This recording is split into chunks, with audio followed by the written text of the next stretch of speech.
We are due to continue our investigation of physics this afternoon with a session that's called Quantum Physics and Its Implications.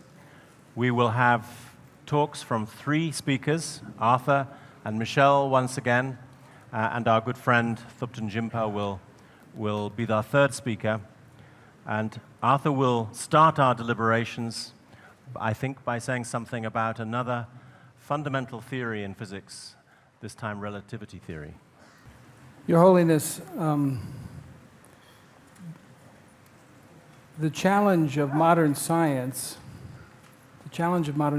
is to think much more carefully and subtly about the world that we inhabit.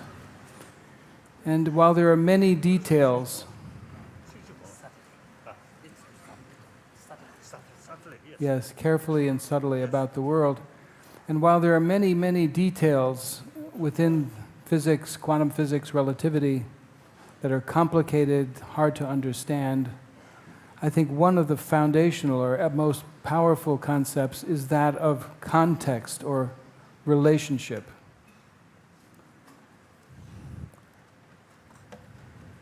This you see in every field that we take up, even in the simple illusion. Remember the big monster and the small monster? They were the same physical size, but they were in a different context.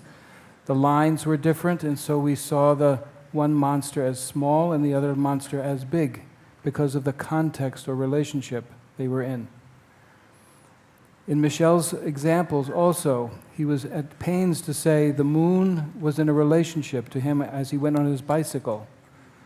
And especially in quantum mechanics, this becomes very much the case. We cannot simply objectify the world. Again and again in modern physics, the danger is that we try, as we can in classical physics, to objectify the world. That is to say, to see the world as objects that are separate from and without any relationship to me. So the world is a world populated of objects in the world with no relationships. We see again and again that this does not work in the new physics, that it's a world filled with relationship, and we must remember ourselves and the role we play in constituting reality. Everything that appears in relationship, in a context. And so I'm going to work with you in this new area of relativity theory. But before I do, I can't help but remember how you played with watches. You love watches and machines where you take them apart and you think all of the different parts and how they move, and then you put it back together again, and sometimes it even continues to work. Yeah? That you understand. Oh, yes, I think very properly. Sometimes it continues to work. Sometimes wasn't. Sometimes you didn't fix the watch. But I know that same feeling. I too loved to take things apart when I was a child and put it together again. The watch is in some ways, or the clock, is an archetype of the old classical physics. The way of thinking for a watch works for all of the world of the macroscopic, of the large things in our world. It's a very powerful way of thinking. But I believe that what we have in quantum mechanics, and especially in the new machines that are being built on the basis of quantum mechanics, is something which is not like the old clocks. It's like a whole new concept, a whole new set of concepts, a way of thinking into these new machines is required. And this is why it's so difficult. I think when we come back in our next incarnation, we will have to think these new machines, and the old machines will be like toys in the antique shop. So we now have in front of us this bold new challenge. The two sides of that challenge are provided by quantum mechanics and relativity theory. So I'd like to speak a little bit about the theory of relativity, what it says to us about the nature of reality, and especially, again, the importance of context and relationship.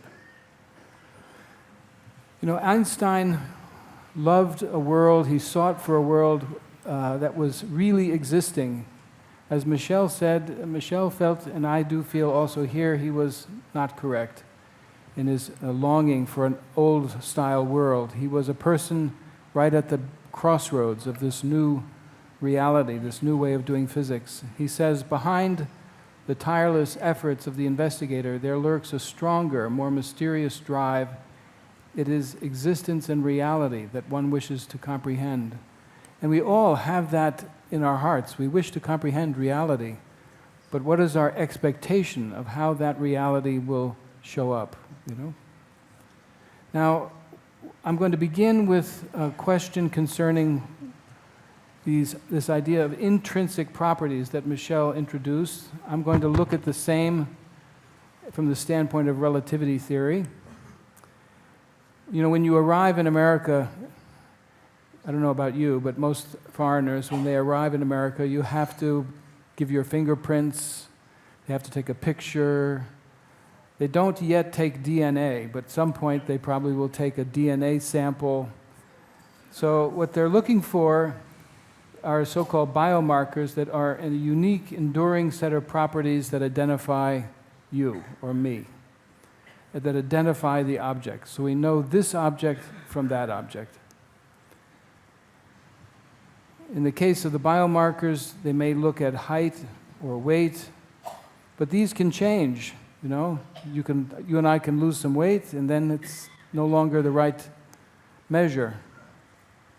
Eye color, gender, they're not unique. There are many people with brown eyes. But fingerprints and DNA, well, that's more or less unique. You could say this identifies the difference between each of us. So in looking for these unique set of intrinsic markers, we think we can identify an object. What are these markers in general? What are the fundamental intrinsic properties of bodies? Galileo, again, because he's one of my favorite philosophers and scientists, he made a distinction which nowadays we call the distinction between primary and secondary qualities. I'll explain more in detail what these are in a moment. So Galileo wrote hundreds of years ago that I think that tastes, odors, colors, and so on are no more than mere names, and they reside only in consciousness. Hence, if the living creature were removed, all these qualities would be wiped away and annihilated. Let's take a look at what these primary and secondary qualities are like. For example, color. Oh, you can't really see much. Maybe you can read it over there on this screen, not to the right. Just for clarification, His Holiness was asking, you're actually talking about the reality of the secondary property themselves, not the whole framework of distinguishing between things and their properties. Because the separation of things and properties is a mental construct.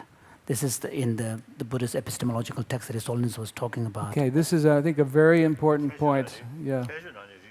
No. So, for example, a distinction is made in the Buddhist epistemological text, such as Dharmakirtis. We can attribute a lot of properties on a single thing. And some of these properties may exist by default in the thing itself. So, for example, a conditioned thing could be the fact that it is a product, the fact that it is impermanent, the fact that it is changeable. These are all natural properties of that thing. But we can then attribute many properties, you know, from the point of view of our function. So, for example, so many of the attributes that we use in our everyday language are really constructs. And there's a beautiful verse in Dharmakirti's text where he says that the distinctions between things and their properties, the thesis and the evident proof, all of these, you know, distinctions, categories are really categories that are skillfully created by the logicians, by the, you know, by the learned mind. But they have no reality. But there are, of course, other properties which are there by virtue of the existence of that thing. Okay, so if I paraphrase, as I understand it, you have a thing and its attributes, and as you take away the attributes, you could ask, is there such a thing without any attributes, an attribute bearer that carries attributes but has none? Is there anything left? And you're saying that there are certain attributes, changeability and impermanence and so forth, which adhere to the attribute bearer, that which carries attributes. Exactly. And you're able to take away certain of these attributes, which are conceptual designations. Exactly. And there's something quite similar, actually, is part of the Galileo quote that I just indicated, because he says things like the color of the rainbow, 배지르죠. the smell that we have of a cooked meal, the taste, the sound that you're hearing right now even, these are all conceptually designated. These are all secondary. So he's looking in his own way for a fundamental set. pen 던줄이야 탄념해봐. 건주 칙 문구 탄념해봐. 건주 taste sound 싱그러. Yeah, but these secondary qualities, even the animals must be able to perceive them. Yes, So animals have them. but they don't have concepts. They don't have categories. Good 다 point. 주저들이 size, shape, 다 마스 These are the primary number, ones. 사진이다, time 사진이 배지 밑에는 것도 배지라고 하고 그러죠. The time also, it might be relative. Time also might be relative. Yes. Size, shape, Size. number. These are, I think, human mind. That's Yeah, but you're asking the right question, as I understand it. Are some of these what we call primary? Let's take length, size. Is it really primary, or is it also one of the secondary? What about shape or mass or even number? Are they really primary, or are they also part of the secondary? Are there any truly fundamental primary attributes? And if so, what might they be? And what we're going to do is not ask this as a philosopher, but ask this as a physicist. 나르지는 탄념이신 심정문에 가르치듯이 꼭 그게 뭐들이. So His Holiness would, pursue the following approach, which is to try to see which, how much of the properties, attributes can be perceived by, animals, the mammals that we share, and then these would be identified as primary, and how much of attributes require the human kind of mind and conceptual kind of, framework. We'll categorize them as secondary. Mm-hmm. Well, here's then an alternate way of approaching this question. What we can do is we can say, all right, classical physics seeks to explain secondary properties, qualities such as color, in terms of primary qualities, such as size and shape and so on. All right, so we take the things which we experience in this hall, for example, all of the experience that we are having right now, listening to my voice, being in this beautiful hall, these are all secondary. From Galileo's standpoint, behind these secondary experiences, there are primary material objects, the light, waves, and so forth, that produce the sound, the light, the color, the experience. And he wants to explain the secondary in terms of the primary. And what we want to do is examine this critically. So when you connect the two, so the secondary qualities can be seen as arising out of. Arising from, that's from the right. primary. They are caused by, they are stimulated by. Right? So the sound wave strikes the ear, produces a motion in the ear. That is then electrical signals go to the brain. You can say where, auditory something or other. Ocular nucleus, okay. And then somehow, this is the hard problem, we hear my voice and your voice. But we don't understand completely, but Christoph and others will try to explain that to us later. But the mystery is, from the standpoint of quantum physics and relativity, are these primary qualities, any of them truly primary? And so I want to ask that question and ask it in the context of not philosophy so much as physics. Yeah. So is there a world of intrinsic objects and properties, or is the world, you might say, intrinsically subjective, that the only world we know is the world of experience? And that if it's the world of experience, then it always has this subjective character. It doesn't mean it's not true, it doesn't mean it's false or something, but it always, I'm seeing red, I'm hearing sound, I hear it. Now I can have ideas about it being arising from, but is there ever a way in which I get past the experience to something other than experience? Let's take a look at this from the standpoint of not quantum mechanics, which works with the very small objects of the world, but with relativity theory, which is a revolution in our understandings of space and time and simultaneity and some of the most foundational and fundamental ideas of all of science. They unfortunately only become significant, these effects only become significant at very large speeds, very high velocity. When you went to CERN, you saw how big it was. Part of the reason it's so big and it has the shape it has is because of these relativistic effects, that they have to engineer that machine using relativistic engineering equations. If you engineer it the way you would engineer a classical watch, it would fail. So here's my little, I'll do one thought experiment. I'd like to do one thought experiment of the type that Einstein enjoyed, and it's the following. I have here a picture of a barn. I don't know if you have barns in Tibet or not, but if okay, it has two doors, one in the front and the other one you can't see is in the back. And there's a pole that's below it, and they have a length. The pole has a length. If you measure it, I'm going to say it's a big pole of 25 meters long, so it's a long pole. The barn is only 20 meters long. And the relativistic challenge, the problem which the professor gives to his student, is to fit the long pole in the small barn so that you can close both doors at the same time, take a picture, and then you can open the back door and let the pole go out. Now, classically, that's just impossible because the pole is too long to fit in the barn. But believe it or not, and engineering proves this to be true in the CERN laboratories and so on, that pole shrinks as it gets going faster and faster relative to the barn. It'll shrink, in fact, so much that if you go at a velocity,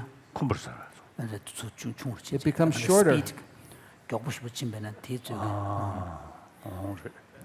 It becomes shorter. If you go at 70% the speed of light, that's about 130,000 miles per second. That's very fast. 170,000, that's like 5 times around the world in 1 second. So from now to now, you'd have to run 5 times around the planet. So you've got to open and shut the barn doors quite quickly then. In order to keep the pole from crashing, you'd have to shut and open the doors quite quickly. Okay, but that doesn't matter. It's a question of principle, right? Can you shut the 2 doors simultaneously? Because that's what it means to be inside, right? Is when the 2 doors are closed together and the pole may be moving, and then you quickly open the back door so it can get through, right? So maybe you have a situation where the back door is closed, the front door is open, the pole comes flying in, you close the front door just for an instant, it's inside the barn, you take the picture, then you open the back door and the pole flashes out, right? Now, this seems like it would be... Another thought experiment. But this is a thought experiment, though. Yes, but the equivalent, you can't do it with barns and poles, but you can do it with small particles or atomic clocks and so forth. You can actually show that this experimentally works. Another thought experiment. Then 대단 차중보지. 아니 quarks 다 대토 다시 제도열에서. All right, so this is meant to be a thought experiment, but then you can do a version of this in the laboratory. And everything you do to determine everything, whether the pole is in the barn, shows the pole to be in the barn, very briefly, because it's going so fast. Now, this is a strange state of affairs. Because the pole was longer, now it seems to be demonstrated shorter. Now the second part of this thought experiment, and this is a hard one.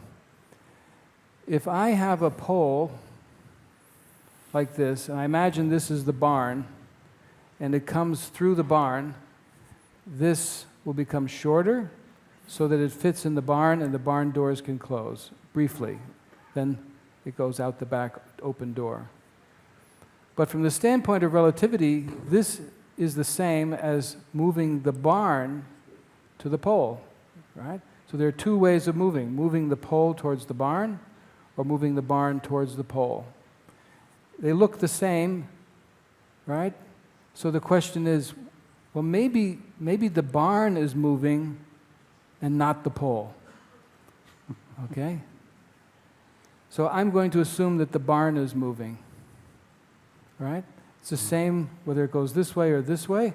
So now the question is, does the pole get shorter again? Or does the barn, which is in motion, become shorter?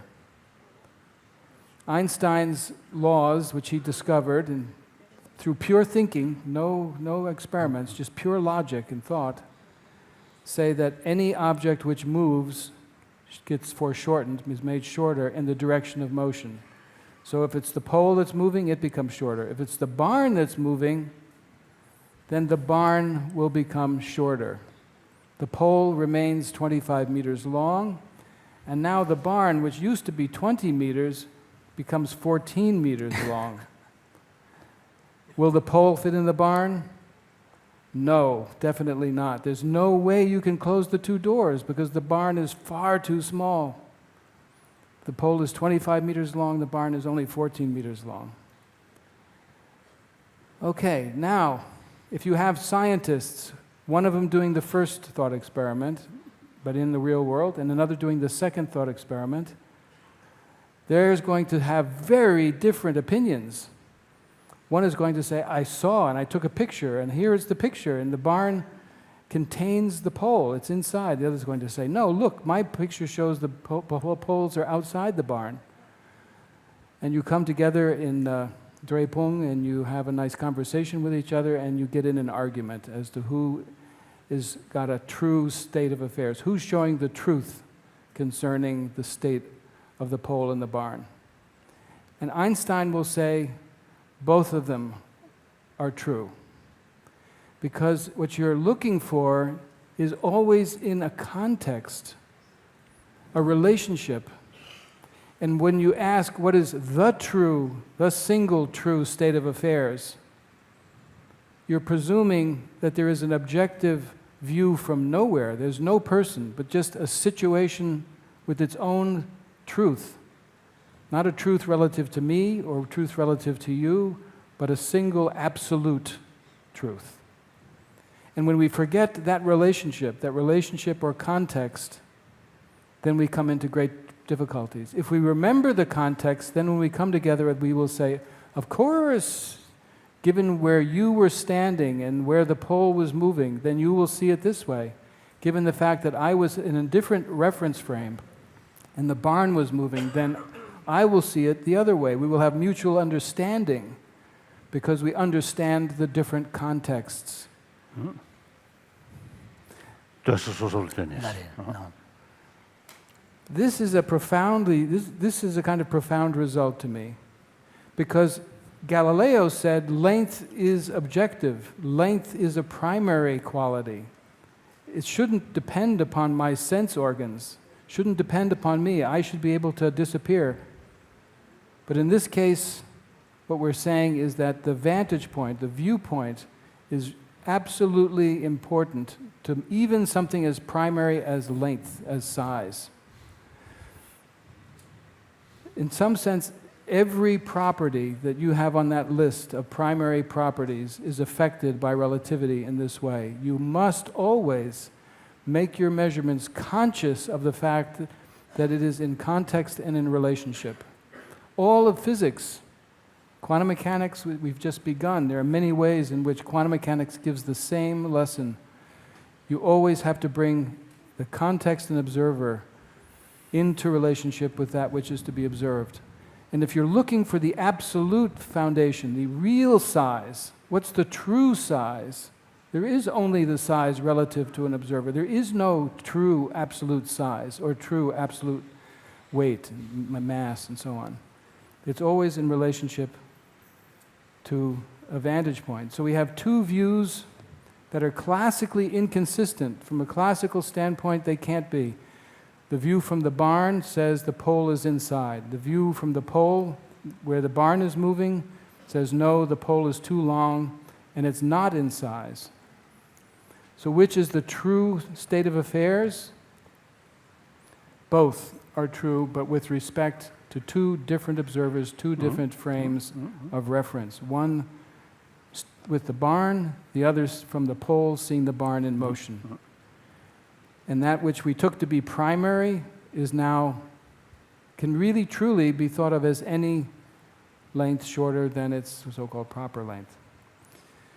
Yeah, I take this to have really great significance from the standpoint of the kind of considerations we have here, that each subjective account, each person who's giving an account will do so in a way that is completely consistent, where the laws of physics are all working perfectly. And in fact, Einstein showed that this is the only way that the laws of physics can actually be operating in each of the two reference frames with objectivity, with real success. So you're looking now at a situation where you could say simply from the standpoint of physics, we're discovering that we have to keep into account ourselves, you could say, the frame of reference of the observer. And you can ask whether there is any place, any frame, any reference frame, which is the privileged reference frame, and this is the search for the ether. Perhaps the ether provides a reference frame. Now we say there is no ether, so there is no preferred reference frame. Each person has the same claim to truth, even when they look to be opposite.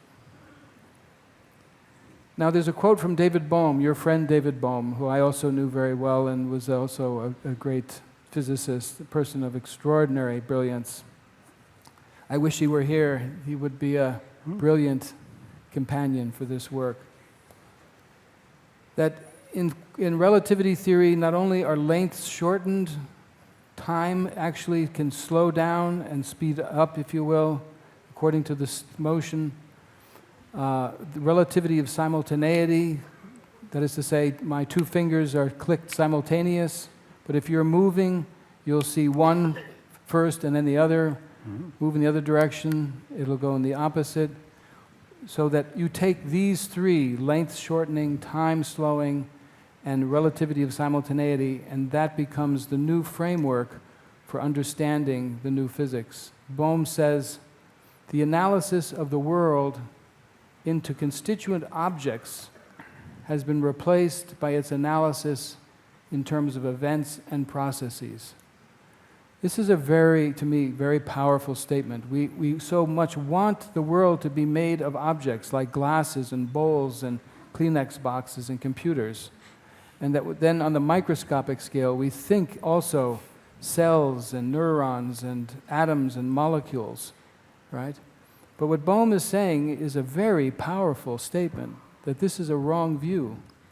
Really what one has are events, things which arise, you could say phenomena, and processes, the way in which they evolve in time. And they give the appearance of objects of enduring nature. But what is more primary are the events, the phenomena, and their development. And for that, you always have a position, a subjective, if you will, element. I want to emphasize that this world is not a world of chaos. In fact, it is the ordered universe, right? People think, oh my gosh, between the quantum physics and the relativity theory, it's just going to be crazy, right? But in order to have a universe which is lawful, where the laws of physics operate, Einstein deduced these are the kinds of things which must be true, and then we check them out in the laboratory and we find, yes, they are true. So this is actually something of great beauty, of great harmony, of great possibility, and yet it's something which ties the reference frame, the place of the observer, with that which is to be investigated, so that the world is constantly arising from the two sides as phenomena. So here are what I think of as some of the implications. I think it's a wrong view actually to see and look for a single objective state of affairs. As Bohm says, objects are now being replaced. To think that there's just a single state of affairs that everyone will see in a consistent way is not the case. We have to understand the changes that are associated with context. There's what we might call a fundamental observer dependence. There's always a vantage point. There's always a viewpoint. It may be you asked about the dinosaurs or back many billions of years ago. No human beings. And yet we describe the dinosaurs. We describe the earth. But we do so as if we were there with this consciousness, these eyes, these ears, and a news team, from Tibet News Company with cameras that look from a particular vantage point at the situation. Then sure, then there would be a world that would arise. And it would look as they described, right? So you either have a real, you could say, observer or an imagined observer. Then you've set the context. To take that observer and to forget them is a fallacy. It's simply just a forgetfulness. If we do this, we find, for example, that length is relative and other attributes which we took to be primary are relative. Now, here's another one, which at least I think must be the case, that what I've just said has to be true at every level. It's not like you get to a certain place and then you break through to objective reality, absolute, right? That you have these same aspects which are based on relationships, these same realities are based on relationships that we experience. Now I have a picture here on the right-hand side. I don't know if you can see it well enough, but what it is, it's a picture of the globe of the earth resting on the back of an elephant. Now this is a story which comes from the ancient Greeks, because when they were trying to understand how the earth was supported, what was supporting the earth, right? So they said the earth must be on the back of an elephant. And then, of course, they were logical, so they asked, well, what's supporting the elephant? And someone said, well, there's a turtle. See a big turtle. 여러 엘리펀트 해봐. So there were no elephants in Europe, so how did they come up with that? Oh, that's a good question. I think there were known to be elephants. Isn't that right, from Africa? Hannibal. They're not local, but they were known to be present through explorers and war and so on. Yeah. But good question. So the earth rests on the back of the elephant, and then you can ask, well, what does the elephant stand on? And the answer was a turtle. And then the person said, well, what does the turtle stand on? And after that, it was said, well, it's turtles all the way down. In other words, it's just, I don't know, it's the same thing all the way down. More and more turtles. There is a similar origin myth in the Indian classical Vedic tradition. I think one of the Vedic texts, again, the earth is supported on the back of a turtle. And then the turtle is supported on the back of another turtle. So when there are earthquakes, that's when the turtle is moving. I see. But the reason I bring this is not just because it's a funny story, but because we are always looking for the foundations or the objective reality behind experience. What is it that supports experience? We're looking for something other than experience to support experience.